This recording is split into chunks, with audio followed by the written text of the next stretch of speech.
Wait, it's 1 o'clock. Let me start this craziness off. First of all, I am so excited. Brian, forgive us for a minute, but the four of us have not been together. I think it's forever. So welcome, guys. Oh, big virtual hugs. Yes. Reunited, and it feels so good. Okay, so listen, I just want to, I blame Jeff and Richard primarily for being American and actually working.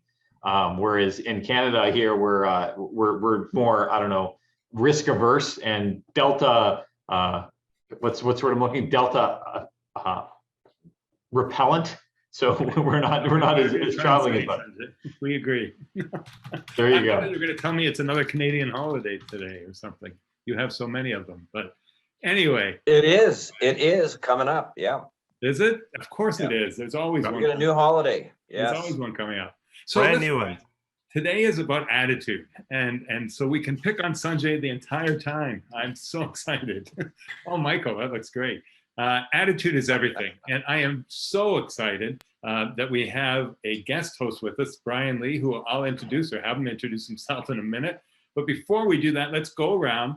I'm going to model what we're going to do today, something a little different, right?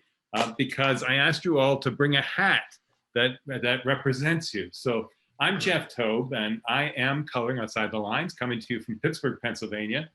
We were joking before that there are actually 4 Canadians on this vlog today. Richard is the only outsider because I am an import, but originally from Fergus, Ontario, but I am a professional speaker and trainer in the realm of customer experience. And the hat that meant the most to me is this one. So I'll let you look at it. Years ago, my daughters bought this for me, and I thought there was no better compliment than being the #1 dad. So that's why it means a lot to me. How about you, Sanjay? Well, by the way, you're saying the #1 dad. It's just interesting. My mom just turned 70 last week, and my boys, this is their idea. They said, they call her Yaya. My mom's Greek. So they said, we're going to make a list of 70 reasons why we love Yaya. And so we typed it out and gave it to her. My mom's like in tears, said that was the best gift she ever got. So I can appreciate the #1 dad. On a completely a complete 180. First, who are you? Oh, who am I? My name is Sanjay, and I'm based in Oakville, Ontario. I speak on performance and leadership. And when you asked me to do a hat, I actually, this is a hat I often wear, and I love the hat for the simple reason is how simple it is. I love the fact that I was that kid in 3rd grade that was, picked after the gym bag was picked for the teams. And so I was often like sort of the misfits and the riffraffs kind of were the leftovers. And I always felt that there was such value in finding those simple things and leveraging them. And that's actually why I love this hat so much, because it's just simple. It's a simple black hat.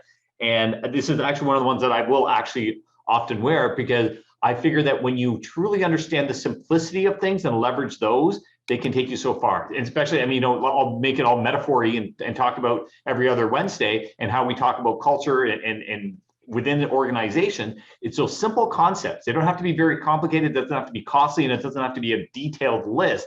It can just be that idea of showing respect and increasing communication and leveraging those properly. You can bring the misfits and propel forward. So nice, simple hat. Thank you for all coming. Sanjay's taking all our time, so. I'm out of here. That's all I got, though. Bye, everyone. We'll see you in 2 weeks. Exactly. Richard Hadden. Hi, I'm Richard Hadden, and I am ordinarily in Jacksonville, Florida. That's where I live. I don't really spend much time there, I think. I'm in Daytona Beach right now, so not too far away. But it's great to be back on this side of the Atlantic. 2 weeks ago, I was joining you from my brother-in-law's house in England. And right after that, we went to Scotland and spent 9 glorious days there with our daughter. And I'm a speaker and an author, and I'm kind of known as the contented cow guy. And it's only coincidental that there is a Scottish Highland cow on this picture behind me where I'm staying here in Daytona Beach. Completely. So you mean the yak? It is not a yak, it is a Highland cow. Now, I did not know about the hat thing before I left the house yesterday. And so my hat that I've chosen to wear is a Starbucks cup. And let's see if we can, and maybe I could talk about balance or something. But Starbucks is important to me primarily because coffee, I'll just hold it like this. Coffee is important to me. I enjoy coffee, but it also represents to me routine. Every morning I start with my coffee, I sit at my desk, and if I'm traveling on the road, something about no matter how different every day is, if I can start the day with good coffee, and that is a qualifier with good coffee, and I know some people say, no, but you drink Starbucks, then that kind of gets my day going. So to me, routine and just kind of having some stability in the midst of all this craziness that we've had in the last year and a half, that's important to me. And by the way, guys, I did get a screenshot, so we have that for the rest of your life. So, Good. Blackmail forever. Michael Kerr. Yes, that is me. Hey, good morning, everyone. Good to see the band all together again. I'm Michael Carr, coming to you from beautiful Canmore, Alberta in the Canadian Rockies. I speak about inspiring workplace cultures. My last book is The Jerk-Free Workplace. Why don't you have it yet? Everybody should have that book. Seriously. Here's my hat. This is a mountain goat hat that I used to wear many years ago, and I'm wearing it today because it represents two of my greatest loves. I started out speaking as a park naturalist, doing the guided hikes and campground talks in beautiful Banff National Park, our flagship national park in Canada. And I once did a talk on mountain goats, and I had this entire mountain goat costume, and I still wear it sometimes to be a goofball, and it reminds me of those incredible days that I had working there. But it's also the hat I happen to be wearing when I met the love of my life, my wife, of now, I don't know, 20 years or something like that, who is upstairs right now. I met her while I was wearing this hat. It says a lot that she decided to even give you a second look. I know, right? But listen, you guys are razzing me for a Starbucks hat, and Mike, you're wearing a goat hat. I mean, It's a yak. I mean, there's a whole yak theme here. Yakety yak. All right, let's hear some yak from All right, Brian. listen, guys, I got to tame you a little bit. We haven't been together. The excitement shows. Have you ever seen a guest whose look in his eyes is like, what did I get myself into? Brian Lee. Welcome, Brian Lee. Good to be Brian, here. we are truly very excited to have you. I'm sorry for all this other stuff. We just get very excited. Brian is the CEO of Custom Learning Systems in Calgary, Alberta. Brian, tell us a little more about yourself and the hat part.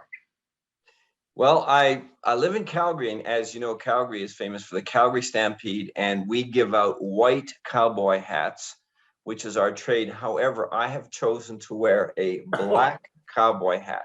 Ooh. And the reason I'm doing this is I'm big into dancing, and 6 years ago, I won a Pro-Am contest for two-step, gold medal. Now, two things about the gold medal. Number one, I was dancing with a professional. Number two, there was only one couple in the contest, but I have a gold medal. And I was wearing this hat, and so ta-da! I love it. And Brian, did the color have anything to do with you being the black sheep of the family, or is that just coincidental? Well, I'm a twin, so. So you're the evil twin? I'm the evil twin. The definition of loser is when your twin forgets your birthday. Right. Hey, guys, I want to seriously mention that we have three Hall of Fame speakers. And for those of you that don't know, the Canadian Hall of Fame is an incredible thing to achieve. All three, Sanjay, Mike, and Brian are Hall of Fame speakers. Richard and I are just humbled and privileged to be here, right, Richard? So thank you, guys. All right, listen, so let's start with some questions for Brian. Brian, obviously, Custom Learning Systems, you talk a lot about culture. The majority of your work is with small rural hospitals, correct? Right. And we should probably point out mostly in the United States, even though Brian is in Canada. Exactly. And it really is about how to take them to a 5-star level. How do we sort of take them to that patient experience that's beyond anything else? So, but it's all about culture. Would you agree, Brian? It is indeed. We have a saying, change your culture or be doomed to repeat the past. Change your culture, be doomed to repeat the past. I love it. Sanjay, you want to start with a question? Yeah, absolutely. So as I understand it, you, again, targeting specifically rural hospitals, you have something called the grades of today's workplace. And so you have this framework, and you have the winners at the top, and you have the duds or the slugs at the bottom, and this diamond framework. Can you kind of walk us through that to tell us a little more about it? I can. So I want you to imagine that there's a giant diamond hanging for all of our guests, and there's 5 slivers. And what we understand is not everybody is positive as this group or my golden retriever, Sonny. You know, if I take a bone away from Sonny, he goes, oh, and he waits till he can get it back. He doesn't get mad. He doesn't get upset. He doesn't get angry. Well, not everybody's like that. So at the top of the sliver, about 2% are superstars. Doesn't matter what they go, where they go, they rise to the top. And then the next sliver, about 20% are winners. They come early, they stay late, they're positive, they want to get ahead, they're a joy to work with. We love winners. It's part of their DNA. The next giant sliver, 50% in the middle, are people who are there for a paycheck. And there's nothing wrong with that if they live up to your mission, vision, and values. But that 50% we call grinners. And they can go either way. They got the smile on their face, but they can either identify with the winners. Typically, they don't. Typically, in most organizations, they identify with the next sliver, which are the whiners. Everything's wrong, nothing's right. They want something for nothing. They do as much as they can to do as little as they can. They may or may not be competent. You get a competent nurse, but they're toxic. They're toxic with their patients or with their peers or both. But I'm not done yet, because that last sliver are slugs. Now, are human beings slugs? I really don't think that's a fair comment, but we call it slug-like. As one VP said to me, I have kind people, they just don't act kind. And with these slugs, it's in their DNA. They've invested a lifetime of developing a negative belief system, which has nothing to do with the workplace or you. They brought it with them, and they're not going to change because of you. So there are those 5 attitudes. And so basically our model is this. You can't have whiners and slugs dealing with patients, because they can not only be toxic, but they can be dangerous. So the slugs got to go through ethical, fair performance review. 3 strikes, you're out. And what we say to our people affectionately is, find the nearest competitor that has a signing bonus, drive them over there and help them apply. But we got to get them out of the place. And, you know, we ask dozens and dozens and dozens and dozens of frontline employees, would you rather work with these losers, or would you rather work short? And unanimously, they say, we'd rather work short. Just don't take forever to do it. So the opportunity is with the whiners, and they need performance review. They need to be coached. And performance review isn't beating people up. It's getting in a room and having a conversation about their behavior and giving them an opportunity to improve and encouraging them to improve. And so that's important. And we want to grow them into winners. Now, what do we want to do with the grinners? We want to grow them into winners. And we do that through leaders that encourage and know how to lead. So getting leaders in a classroom is important. We do that by changing the culture. We do that by having service standards or care promises that spell out to people what we expect. We do that through another dozen behavior skills and tools to create a positive culture, because ultimately, the essence in healthcare is we want to create a culture of kindness, care everywhere. So that's the essence of our model. Sanjay, this sounds very familiar to me too. And another model that I've heard. Yeah, so I've for years have spoken on something and have the trademark on a concept called the 10-80-10 principle, which essentially you have your top 10, your bottom 10, the big chunk in the middle, and they go to whichever group has more influence and power. One of the things you're talking about, the slugs, and I love that, you know, drive them over and help them apply. But I think this whole discussion around culture in the workplace, you can often create a culture so that they don't want to be part of it, and you get natural attrition. And so the slugs come to work and they don't want to be there, and you just give them an excuse to leave. So you don't even have to kick them out. They kick themselves out to be like, oh, we're expected to smile. Oh, we're expected to pick up the trash. Oh, we're expected to be respectful to the patients. Oh, and they go, this is too much for me. I'm going to apply to Walmart. And that is one of the huge benefits of creating the culture that is backed by the values of the organization, that people go, they write themselves out. I don't want to be part of this. I'm out of here. And you don't have to worry about HR and this long list of, oh, check this box to get rid of the person. They write themselves out. Yeah, Sanjay, you're bang on. And the way you change the culture, and we call it our magic sauce. And Jeff and Richard know this because they're implementation specialists. So I have a special place in my heart for the two gentlemen, is what we do to ensure that happens. Everybody talks about culture change, but how do you do it? And one of the ways you do for culture change to work just fine, it must be led from the top and the front line. So what we do is we recruit 1 out of 15 or 1 out of 20 frontline winners, and we train them to be trainers. We call them service excellence advisors. And we unleash this force of positive thinking on the culture. And so really what happens more than managers confronting these individuals, because managers are very uncomfortable doing this. They've been taught how to do this. It's just not an easy thing for them to do. But this influence of peers who they respect and like and admire, communicating with their peers has a profound impact. So we don't like to leave it by chance. We like to make sure it happens. And Richard and Jeff can comment about that because they're there firsthand. Brian, So- you know, I had the amazing opportunity last week to travel with Brian in nowhere, Nebraska. and I was sharing with you a statistic that I read that 63%, people will remember 63% of what they hear from their peers versus, I don't know what the smaller percentage would be if it's done by a professional or their leadership. So I love that you kind of picked up on that, Brian, with CLS, and that's your model. Can I ask you though, when CLS is on site, you know, training hospital employees, you profess that employee morale affects patient satisfaction. Right. Can you elaborate on that?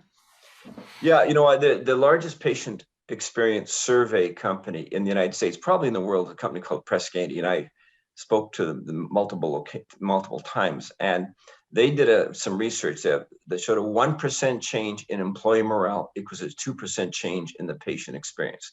Now, just think about that. Does it make sense to you? If you want your people to value, nurture, and care about patients, we need to value, nurture, and care about them. So this has a significant impact. You don't get to be a provider of choice unless you're first an employer of choice, where your people feel valued and cared about and nurtured, as I said. Let me take that. You said provider of choice, but it can be vendor of choice. It can be, you know, government agency of choice. This isn't just specific. All of the above. It's exactly the same principle, just a different industry. Yeah. Yeah. And Brian, we have a question from one of our viewers, Celia, who, when you were talking about the 5 grades in the workplace, she said, "Oh, I love this. Does Brian have this in a book or a presentation?" Why don't you tell us what you have? Well, I got a bunch of books. So Did you write all those? You're a busy guy. He colored them all. The ones self-serving that are facing here, I wrote. And if anybody wants to send their name and email, I'll send a digital copy of the book that has it. Okay, great. Yeah, just send that to Jeff or me. Jeff at jefftobe.com, Richard at contentedcows.com, and we will get that to Brian. Changing my screen name to show it. So Brian, just jumping on that point you said about the probably somewhat obvious impact of happier employees, better attitudes leads to greater patient outcomes. Do you also talk about, because I'm a big believer in this as well, and reminding people that the reverse is also true, right? If you have happier, more satisfied patients, your employees are going to be happier and less stressed out. Yeah, and we know that what happens, and there's just so many studies that show when patients and customers are happier, your retention goes up, your morale goes up, your morale of every possible way goes up. So it's a self-fulfilling prophecy. Absolutely. Yeah. A positive feedback cycle, right? A positive Amen. loop. Amen. Yeah. Yeah, can I just, Mark, I like what he said in the chat box. He said, how your employees feel today will be how your customers feel tomorrow. Well said. Yeah, and it's important how your customers feel, but it may even be more important, literally, how your patients feel, right? It makes a huge difference. Yeah. Well, and you know, the problem, not everybody is upbeat every day. Not everybody's in a good mood. We're facing in healthcare right now, fatigue universally across the board, lack of self-care, people quitting on the spot, all of those things. And so, we need to provide a support system. I believe the big word, the one word that matters hugely, is empathy for our people. Yeah. If they need to feel listened to and heard. This group today is all men, so we know nothing about listening, but conceptually we understand that because we teach it, right? Right. We've been encouraged to do it, yes. Exactly. So, but I think empathizing with people.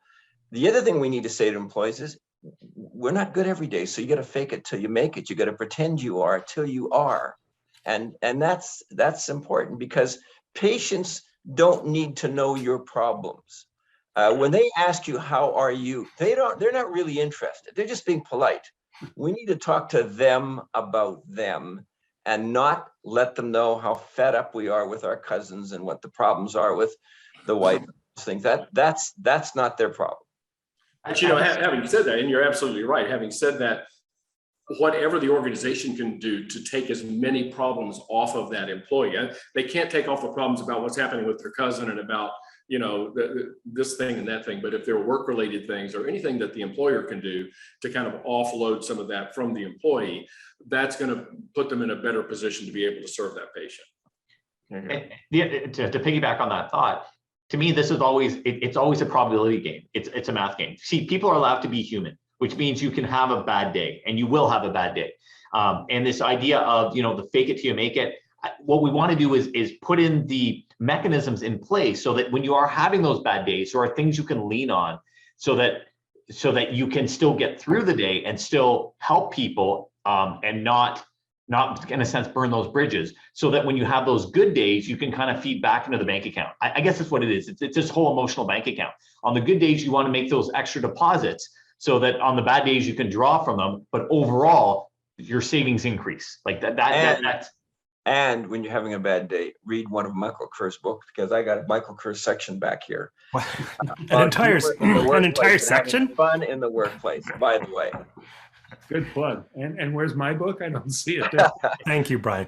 Brian has taste, Jeff. Come on. It's the paperweight down there, Jeff. He's using it to sit on to prop himself up. I don't want to get in trouble. Look at that. Oh, look at that. Hey, so Brian, you would know this better than me. I have a frog in my throat all of a sudden.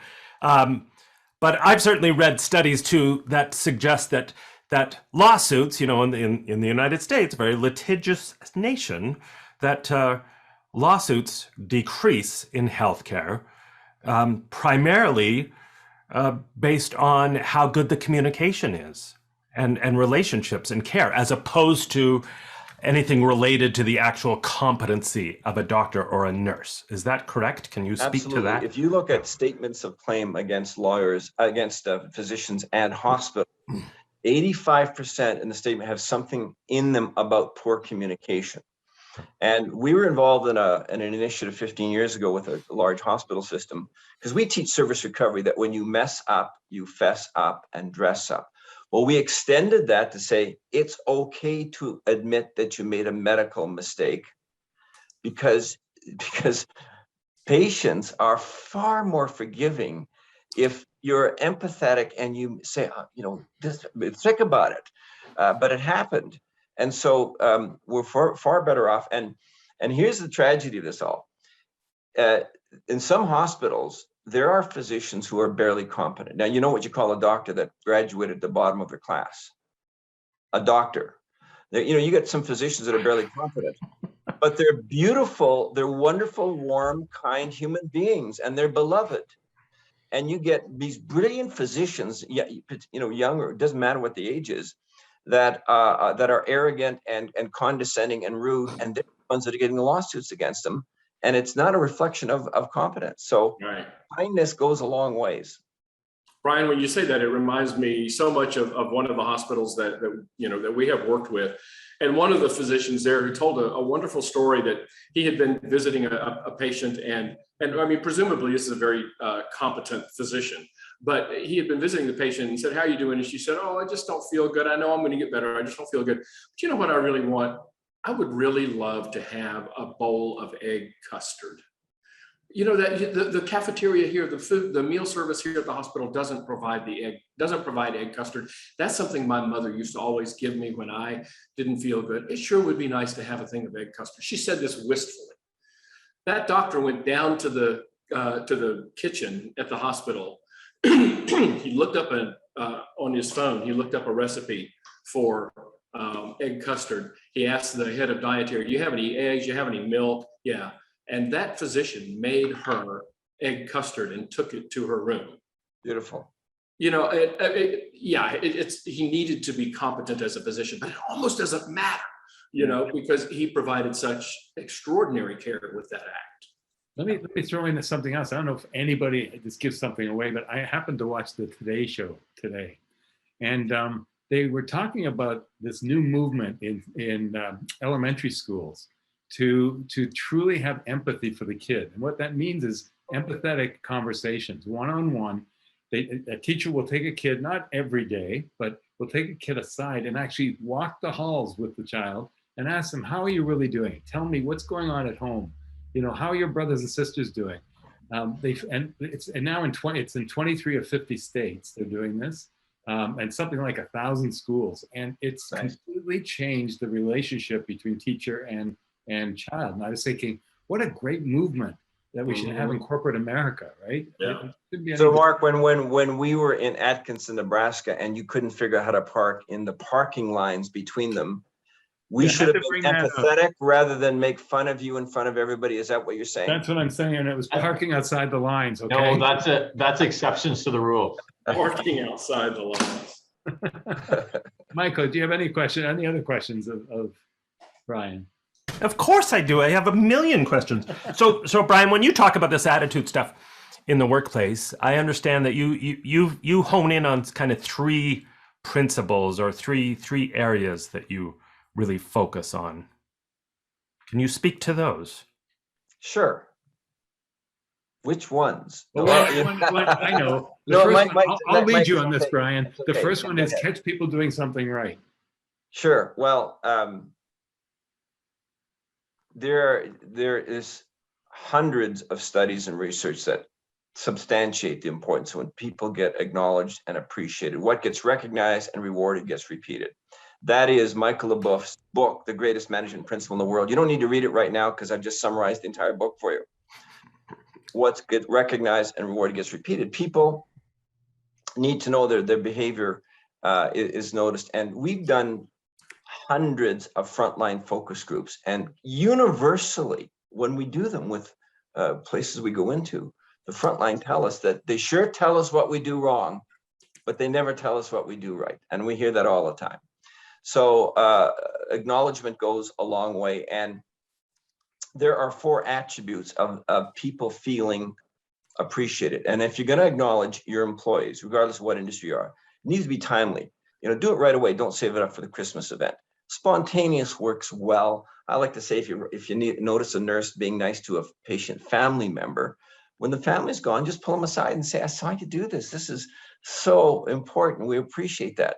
It needs to be specific. So saying to everybody, "You've done good today," doesn't matter, doesn't count. But saying to everybody, "I can't believe how the 12 of you pulled together and opened that test drive-through site for COVID in 24 hours. Everybody take a vow."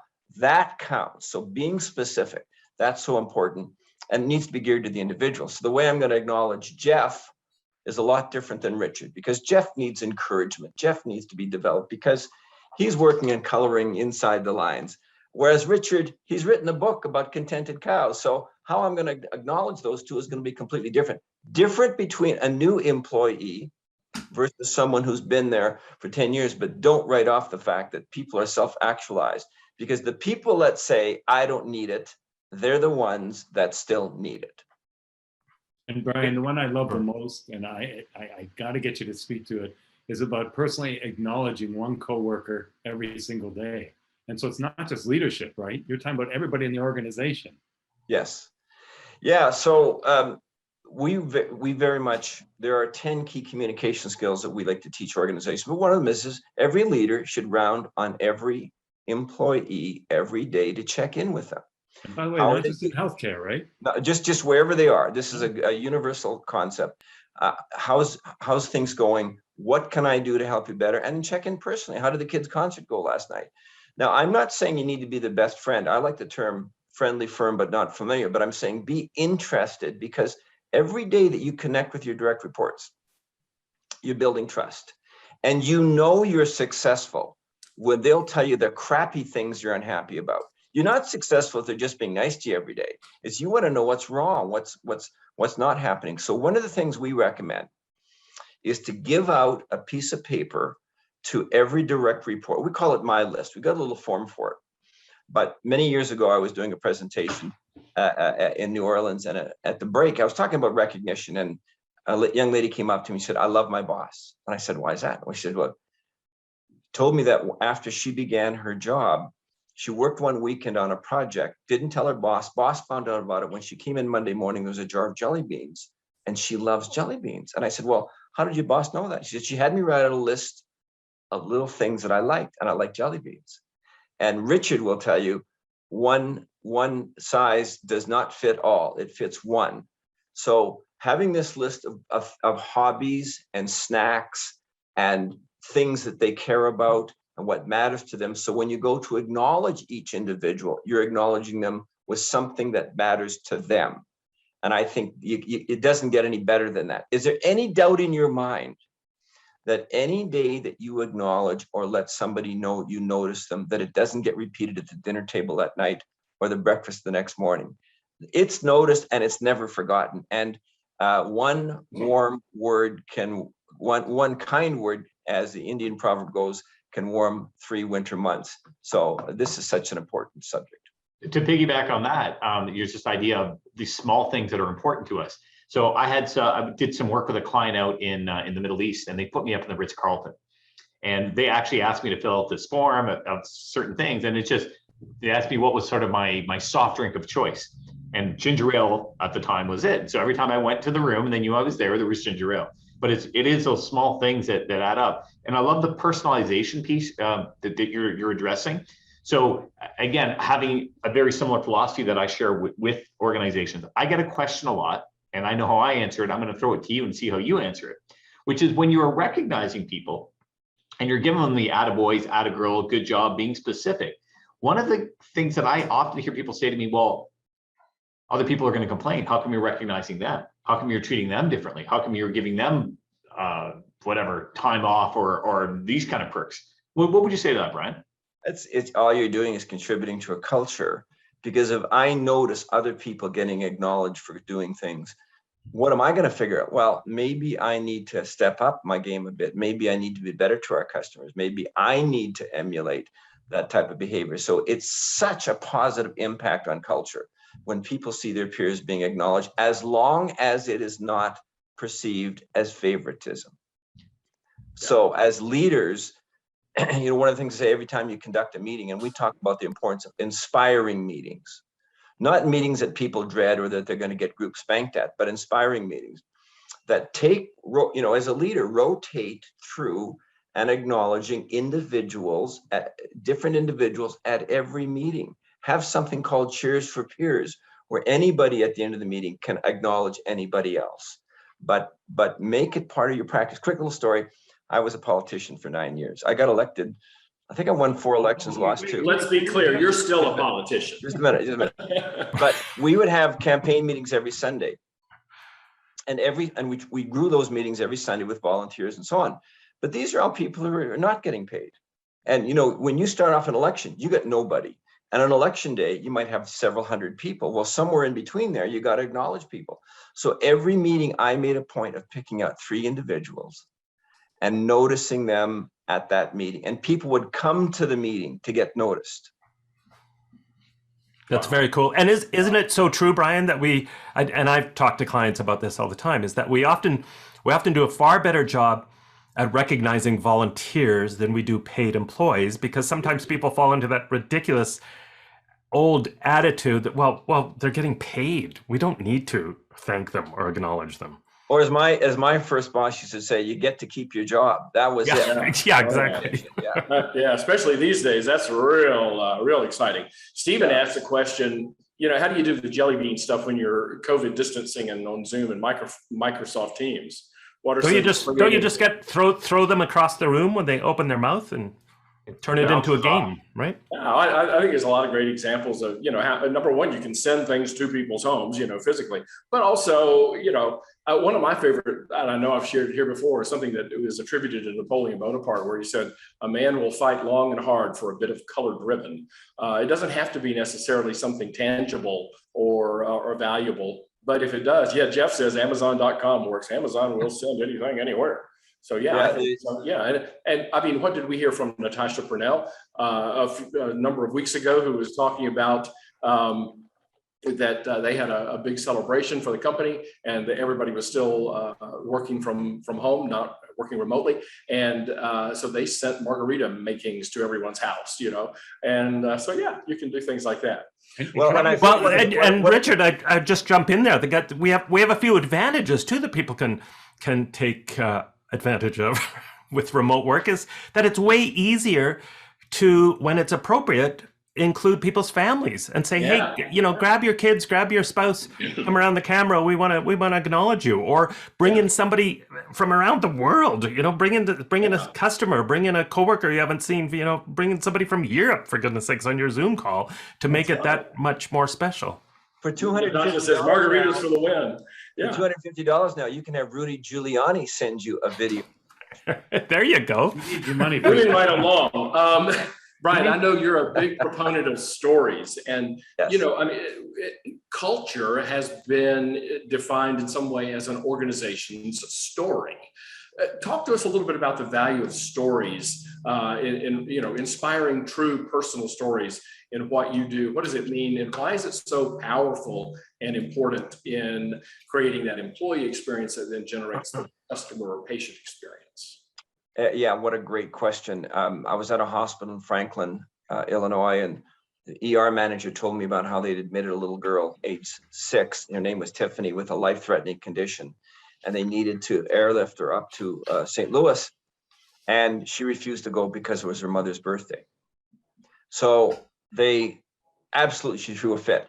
So 2 jumped in the car, went to a corner store, got a big muffin. 1 went to a dollar store, got some candles. They improvised a birthday cake. I have a video of it. It's very touching, of her singing happy birthday to her mommy pretending to be surprised.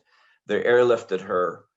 I'm sorry to say that was her last birthday that she could celebrate for her mom, but the family never forgot that kindness. Now, when you tell that story and you share it amongst yourselves, what happens is you become centered.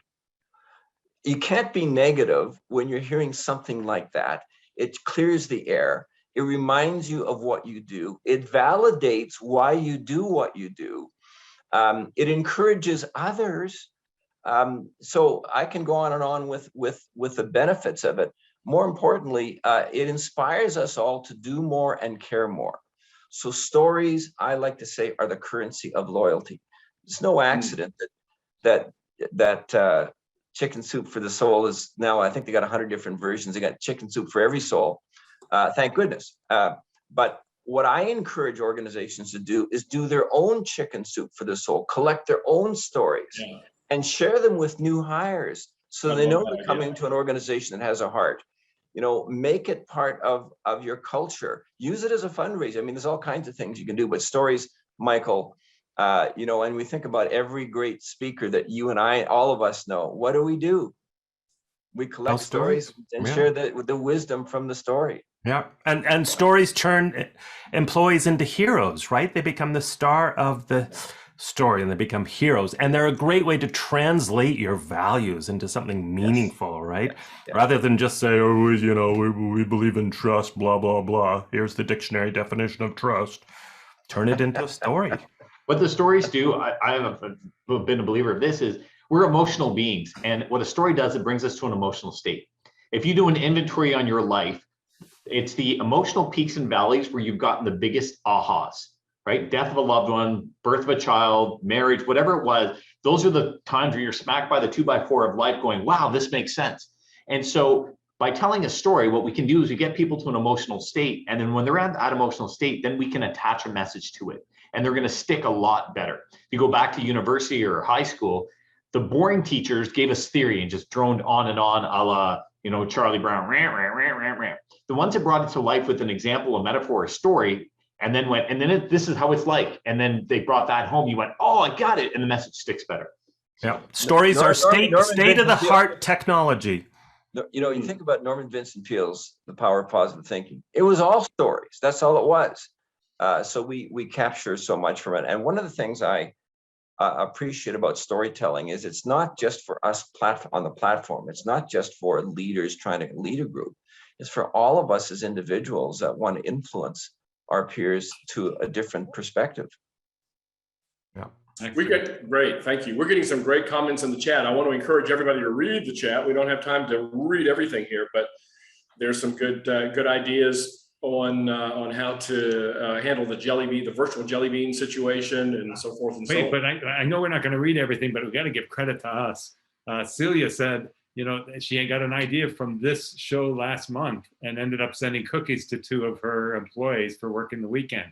Thank you, Celia. Great. We will take full credit for that. So. I believe, right. Jeff, I believe you weren't on that call. So no, you're absolutely right. If it was useful, I wasn't here. So let me ask one more question. And before we're already out of time, I can't believe it. But one more question of everybody. But Brian, you can start us off. We had a show that we did on agility, the ability to turn on a dime, especially over the last 2 months. And I have to tell you that, and I mean this in all sincerity, it's been truly a privilege to work with you and see your mind work over the last couple of years. Richard will attest to that too. And you are incredibly infamous for being able to turn on a dime. How does one develop that? Or can one develop that? Or does that just come naturally? A good question. I've been at this for a while, and I've been teaching a concept. It's a very simple thing for years and years and years and years. I used to do the Tom Peters in Search of Excellence program. And he's, one of the things that came out of a book, Moments of Truth by Jan Carlson, said, excellence is not doing one thing 1,000% better, it's doing 1,000 things 1% better. So my version of that is learn one new idea every day and do it in a better way. So I've always been fascinated by the idea of continuously improving in everything that you do in every way. Well, my premise on this is, if we listen to our customers, they will tell us everything we need to do to change and improve to keep them for life, if we will listen to them. So I would say, Jeff, everything we've done, in the last 18 months, we've had 200 projects at Custom Learning to change, move, reinvent, all of the above. All of those ideas either came from our customers or our people. So we just need to tune in. And one thing, Sam Walton proved this at Walmart. Do it, try it, fix it. If it works, great. If it doesn't, do it again. Michael Carr, I'm sure, is a humorist. I'm guessing, Michael, every time you get up and present, you're trying out something new. And if it works, you leave it in. If it doesn't, you don't. Who did that? The Marx Brothers. They would record their movies. They would test them out on an audience. If they got laughs, they left it in. If they didn't, they re-recorded it. So I think the joy of life is not doing the same thing the same way over and over again. It's like a Xerox machine, and there's lots of metaphors there, Sanjay. But it's the joy of testing out new ideas and having some fun with it and creating and innovating. I think that we get to be entrepreneurs of ideas. That's the beauty of what we do. And at Custom Learning, it's not just we're getting up in front of an audience. We're influencing a whole community of people with best practices and ideas that change their lives and change the lives of patients. So that's the joy of doing this. As usual, we run out of time before we run out of ideas. So guys, I'd like you to grab your hats again, if you don't mind. Put your hats back on, please, as we wrap up. And by the way, there is a method to my madness today. I was talking about empathy with the students in the school. How do you get to know your people better? This is a great exercise to do virtually. I recommend it for everybody. Let people talk about their hat and why it means so much to them. Well, we are running out of time. I want to thank you, Brian, from the bottom of my heart. I know that everyone thanks you. We even got it in the chat box. Richard, keep that on. We want to keep that on. That's right. I do want to say, guys, if we could all answer this at one time, When is our next show? October the 6th. Every other Wednesday. Every other 2021. Wednesday. Every other Wednesday. Every other Wednesday. By the way, if you're new and you've missed any of our past episodes, you can go to eowednesday.com and see any of the past episodes. It is Wednesday, October 6th is our next show. Stay tuned for details. Brian, if people want to contact you directly, how do they do that? Brian at customlearning.com, or just call 403-607-7444. I answer the phone if I'm not in a meeting or sleeping. Excellent. Okay. And sometimes it's Brian, both. my Can good you be in friend, a thank meeting you and so a much. Thanks everyone for being here. See you. Thank you all. around. Thanks. Cheers. Stay safe.